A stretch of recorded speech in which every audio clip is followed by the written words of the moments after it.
Hi, welcome back. Once again, I'm certainly glad you could join us. And today I thought we'd do the little painting that you see at the opening where the little character throws the brush and everything. So I tell you what, let's start out and have them run all the colors across the screen that you need to paint along with us. While they're doing that, let me show you what I've got done up here. Have our standard old pre-stretched canvas. And I've taken a little black gesso and just took a little sponge and just sort of tapped in some basic little shapes. That's really all you have to do is just take a sponge and sort of tap in there. I've let that dry totally. Then I've covered all the black area here with liquid clear, and on top of that just a little bit of sap green mixed with a little Van Dyke brown. Just the browns are just to dull the green down a little. The top is with liquid white as usual. And with that, we're going to do that little painting. So let's start out today. Take a little bit of phthalo blue, just a very small amount on the old 2-inch brush. And I'll reach up here, be right back, get a little bit of black. So we have blue and black, or black and blue, whatever your preference. There, let's go up in here. And we'll just put in just a little sky back in here. This is just phthalo blue and midnight black. There we go. And you determine if you want it to be more to the dark side or the blue side. It's up to you. Up to you. There, we'll just sort of let it just come right over these. We don't care. But both of these colors are very transparent, so the black gesso will still show through, which is exactly what we wanted to do in this particular painting. A little more black, a little more blue. There we are. And we'll just put that in, using little crisscross strokes or little X's, whatever you want to call them. Whatever. There. Okay. As I mentioned earlier, that's the way the teacher used to grade my paper when I was in school. She'd just go through it and go X, X, X, X, X, X. That's how I learned to do this. There. All right. Okay, and that's basically all we need for a little background sky. Now then, we had some little trees in the background, and that's what this is for. So let's make those out of let's use a little black, a little phthalo blue, and I'll get a little touch of the alizarin crimson. And we just sort of mix them together. Let me get a little more crimson. So it's sort of a lavender color to the blue side. All right, tap a little color on there. And up in here, let's just go with the corner of the brush and put in some very basic little shapes of some little tree things that live back in here. And all we're looking for is very basic little shapes. We're not looking for detail at this point. The detail, that'll come later. Right now, just little things that live back here in the shadows. There. Okay, there's some more. But if you don't hit everything, it doesn't matter, because all the black gesso that you put on is back there. And it will make it look just like there's beautiful things happening also. Allow that black gesso to work for you. It's one of the neatest things in the art world. There. A little bit right in here. Okay, maybe right here. We'll just have another little doer. Now, these little light spots are just where the sap green and the Van Dyke brown came up and touched the liquid white. And that happens automatically. And I want to save those. Those are very special. They're beautiful. Okay, now on the other side over here, grab a little more of the color. Let's have a little tree right here. But all we're doing is just using the corner of the brush and tapping. Just tapping. All right. Now then, I'm going to take a little bit of a liquid white, put it out, grab a little touch of dark sienna, put right in there with it. So we have dark sienna and liquid white. Well, all we've done is made a very thin brown. Let me wipe the knife. And I find my little liner brush here. I'm going to take it, put a little paint thinner on it. We'll go through Van Dyke brown first and load it full of Van Dyke brown. And then I'm going to just pull one side through the thin color. Now watch. We can make a little tree trunk back here for this tree that has both the highlight and the shadow at one time. Lazy man's lifesaver right here. And we'll make another one right there, wherever you want them. But this is one of the neatest ways going of making little tree trunks. And maybe here and there you can make out a little limb. We're going to put a few leaves on there, so we won't see much of this. Okay. Now then, let's just see if the old brush we were using with a dark on it will work. I wanna taint this a little bit anyway with color. So I'll just use an old dirty brush and tap right into some titanium white, just a little.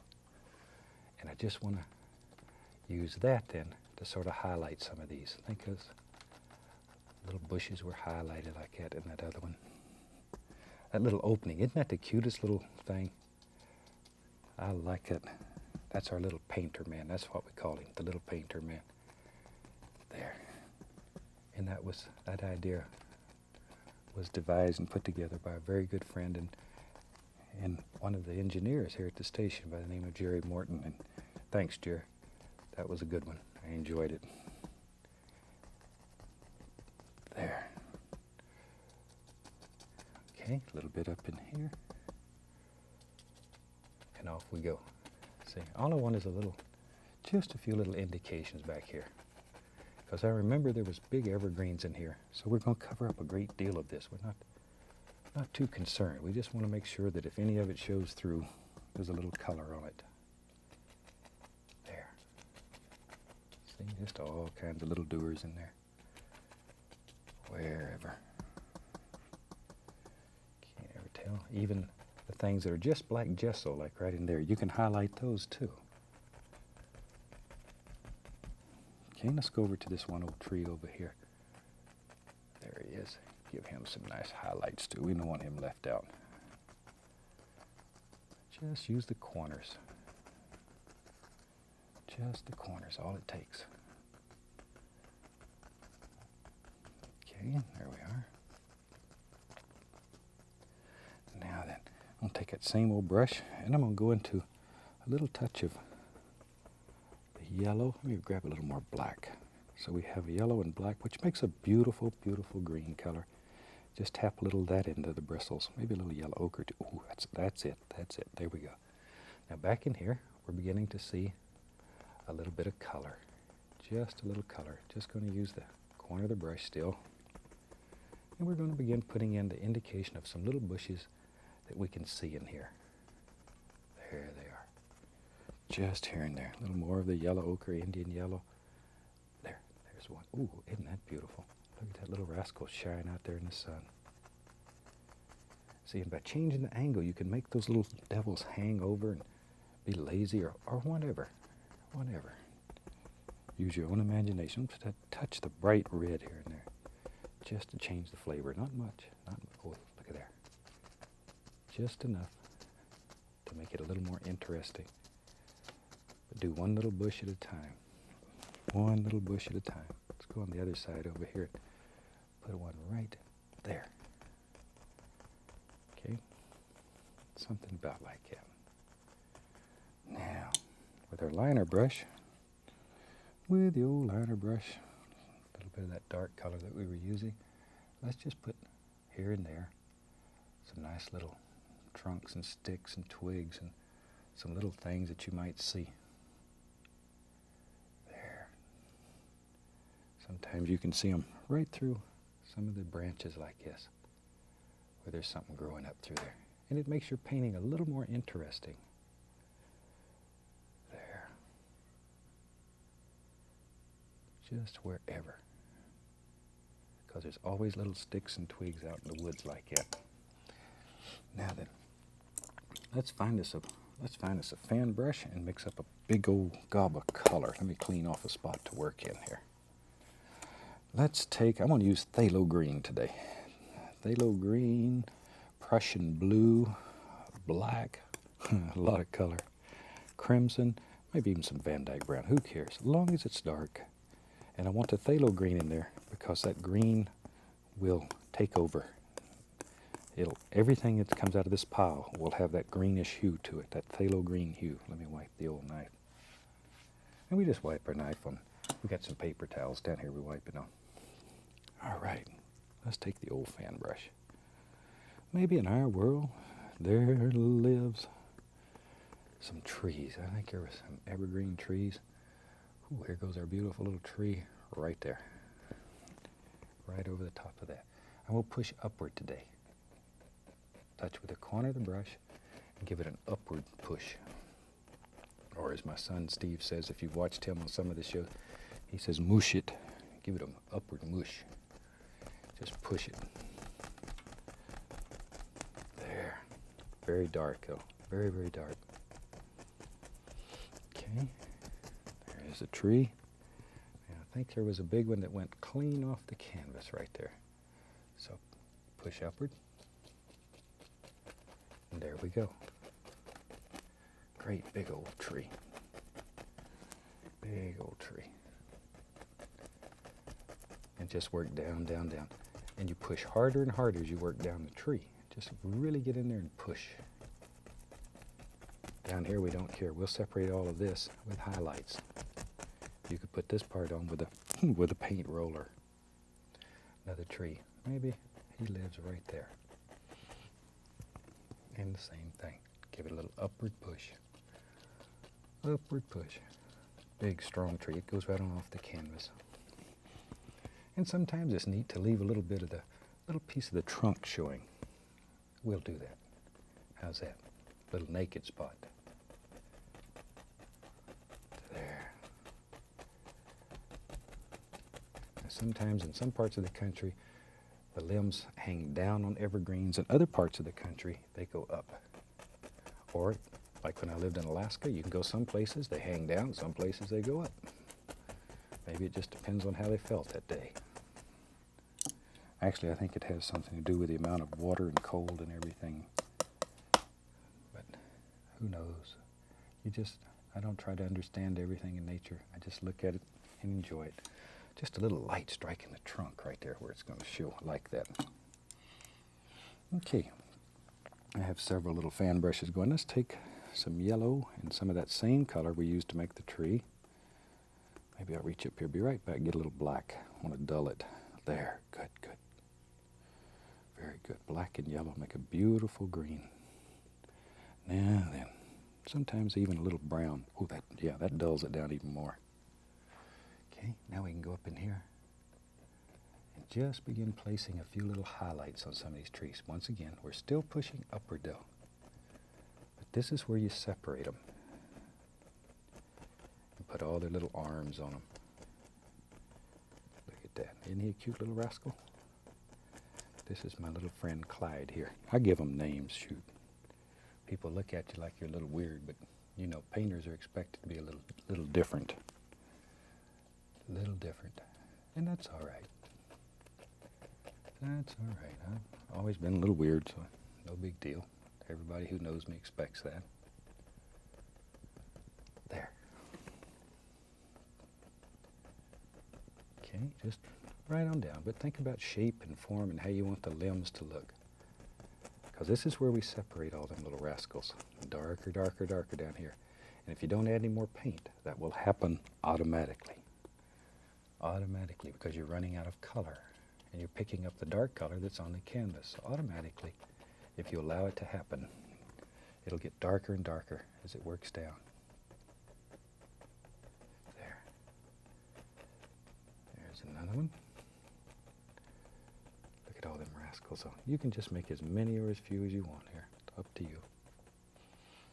Now then, let's find another brush here. I'm going to take a little bit of that same greenish color, a little yellow ochre, Indian yellow, put them all together, give it a little tap. Push that brush, see? Creates that little ridge. All right, let's go up here. Now then, back in here we had a little grass, a little soft grassy area. So just take the brush and begin tapping. Just begin tapping. Let this begin working together. Think about the lay of the land now. It's very important that you begin thinking about that. There. See, by changing the flavor a little bit, you can see the different planes. All you have to do is add another color. There. Think about where the light would play through here. But look there, you could walk right on back in there now. Good place to walk back here. Also a good place for a little mosquito to hide. I bet you'd catch a mosquito in there. Whew. There we are. I live in Florida, and so do half the mosquitoes in the world, I think. we have our fair share. I tell you, we had a little cabin right in there, so let's do that. I think that's fun. We have a lot of paint here, so let's take and just scrape out a basic shape. And this is great because you're not committed at this point. You can just play and piddle all you want. It allows you to lay out your whole little cabin. We had a log cabin, I think. But you can lay it all out without really being committed this way. But most important, it removes all this excess paint. We have a lot of paint back here now. Several layers, so just want to get that out of there. I'm going to we'll start with Van Dyke Brown. Just plain old Van Dyke Brown. Or another fantastic way to make brown, and I use this very often when I'm painting at home, is take alizarin crimson and mix it with sap green. It makes one of the most beautiful browns that you've ever seen. A very good friend that I used to paint with turned me onto that, Audrey Golden, who's one of our instructors down around Fort Lauderdale. But she used to use that, and I painted with her when I first started and sort of picked it up. But it's very nice. And then you can take alizarin crimson and phthalo green, and it makes a beautiful black. Beautiful black. There. Okay, all I did is block that in with some dark color. We had shingles on the roof. For that, take white, midnight black. We just mix it together and make sort of a gray color. Let me wipe the knife. Now, for that, I'm going to use a small edge of the knife. And we just start pulling, just like so, see? And start at the bottom and work upward. And that way, they overlap, and it looks like real shingles. Of course, in my younger day, I was a carpenter, and I've put on a lot of shingles. And I tell you what, as they say in the South, it ain't this easy. My father was a contractor, so I grew up as a carpenter, and he taught me how to build things. Oops, let's put one right there at the peak. It would come right down. There. Okay.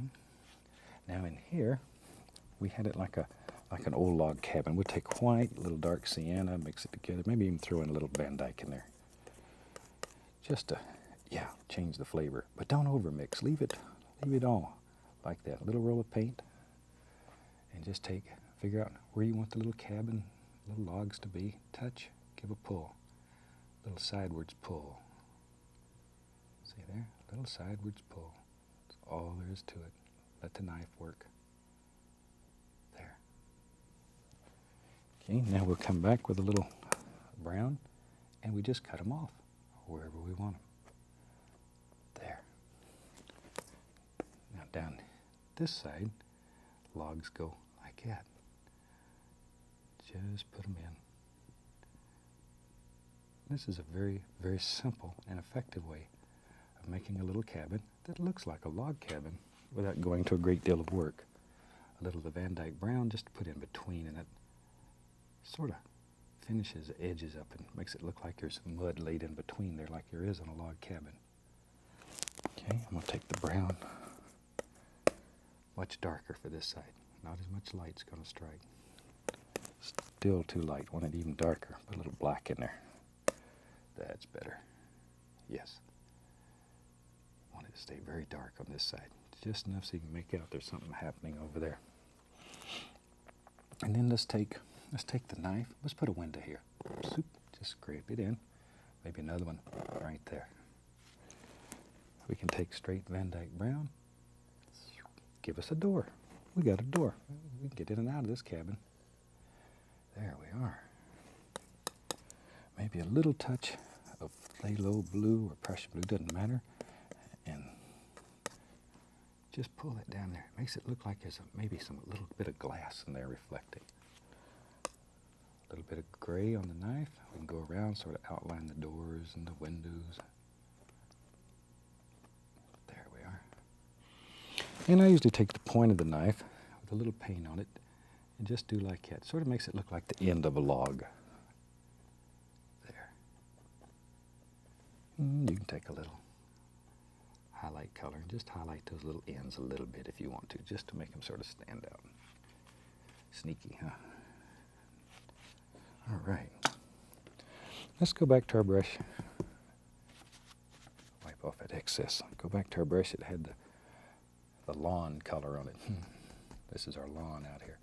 And let's begin tapping in indication of some little grassy areas that live out in here. Look at that. See? There comes another one. All right. Okay. Maybe there's, yeah, little bush. He lives right there. Just a little bush. Here's another one. This one hangs right over the edge of the cabin. If you're not careful, it's going to take over the whole world. And maybe, yeah, we'll have a bigger one sitting right out here on the edge. He's watching everything.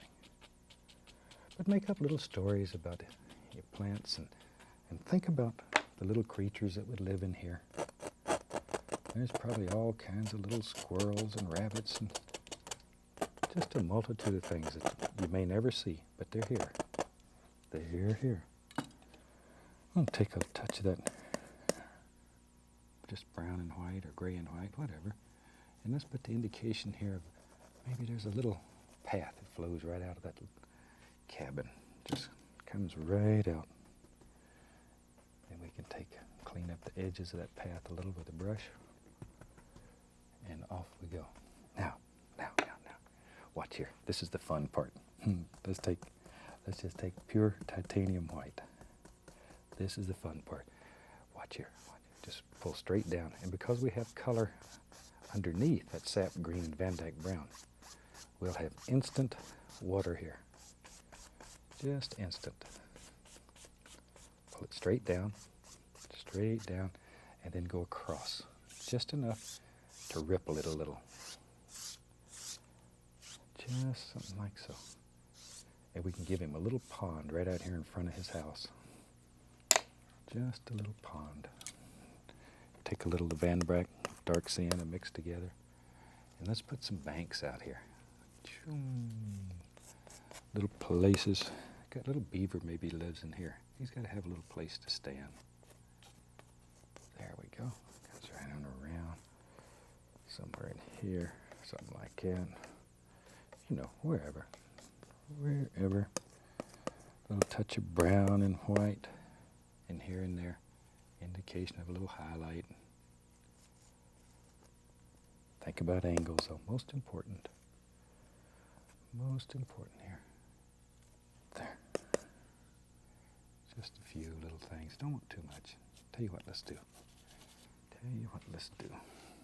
Let's take some liquid white, put it down here, some dark sienna and Van Dyke brown mixed with it. There. And let's get our old filbert brush. I like to make rocks with the old filbert brush. That works so well. Let's go right into Van Dyke brown and dark sienna. Just mix them together like that. Like so. Both sides. Then we go over to the thin paint and just pull one side through. So we got dark on one side and light on the other. Now then, touch, and that quick, you can make the indication of a lot of little happy stones that live right out here in the edge of the water, wherever you want them. And as many or as few as you want. Okay, maybe over in here there's some. Let's see. Okay, just sort of pick around. Pick out the ones that you like. Maybe there's even a few out in the water. Who knows? If you put them out in the water, grab the bottom of them, pull down with a little fan brush or something, and then go across. That way there'll be a reflection under the stones too. Just pull straight down and go across, just a little. Just catch the bottom of them, pull them across and down. Now then, we can take a little bit of liquid white. I'll put a little gray in it. Some of that black and white, a little bit of black in there. Because I want a gray color for this. But it's thin paint. And we can come in here And we just add just a few little water lines along in here. Something like so. Wherever we want them. There they are. See there though? And these water lines will sort of clean up the bottom of your stones and your land and bring it all together. And it really adds a little finishing touch to your painting. There. Okay. Don't want this little stone left out. Give him a little ripple too. And on the other side, same thing. Same thing over here. Just give a little ripple here and there. Now we can take a fan brush here. I have one that has a little green on it. Yellow ochre, Indian yellow. A little bright red maybe once in a while. And we can push in a few little happy grassy things that come right down and bring all that together. So the land area is just not a straight line across there. That sort of bothers me when it's just straight. So by pushing upward with the corner of the fan brush, you can create all these little bushes here. Shoot, I tell you what. Let's take the liner brush, a little bit of bright red, thin it down, and let's sign this little rascal. Hope you've enjoyed this one. This will show you how the little opening was made. There. And with that, we're going to call this painting finished. And from all of us here, we'd like to wish you happy painting. Look forward to seeing you next time. Until then, God bless.